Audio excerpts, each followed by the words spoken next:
After a frenzied PNP convention that saw Clayton Green elected as party leader, a PDM convention that saw Douglas Parnell returned as party leader, and a number of other political moves, all in preparation for the 2011 elections, the 2011 elections have now been called off.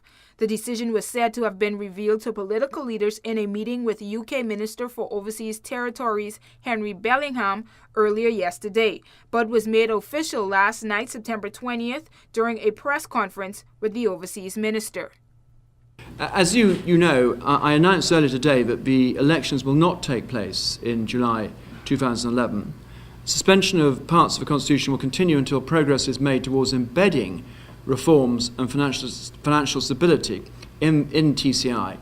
We want elections to take place as soon as is practicable, but I've concluded that more time is needed. This will be kept under constant review.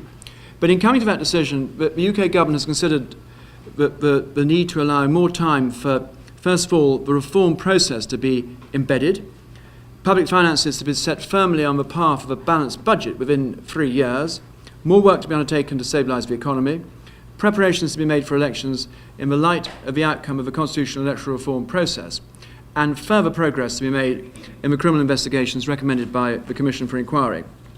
Obviously, as I mentioned, we'll keep it under review, and I'll make a statement before the end of the year on the remaining milestones that have to be met before elections can take place. Now, there was a lot more discussed during the press conference by UK Minister Bellingham, but the focus of most in attendance was the postponement of elections and whether a new date had already been set. Well, on the date of the elections, I'm a Democrat. I'm an elected politician, and I want elections here as soon as possible. I want an elected government, Parliament and government in this country as soon as is practically possible. The 3 years I mentioned was nothing to do with the date of elections. We want the DFID support package is conditional upon the TCI budget being balanced in 3 years, if at all possible.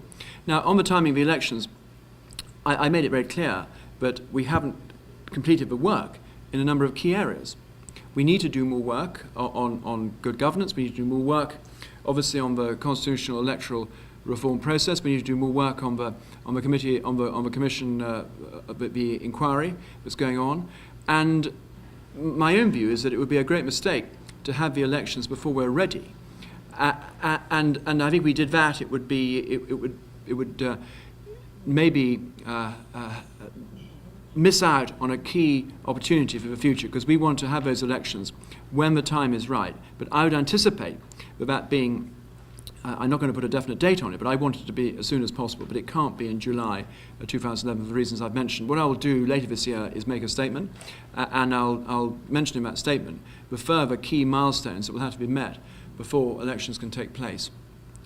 Now, Bellingham also addressed other areas of the Turks and Caicos government, such as immigration.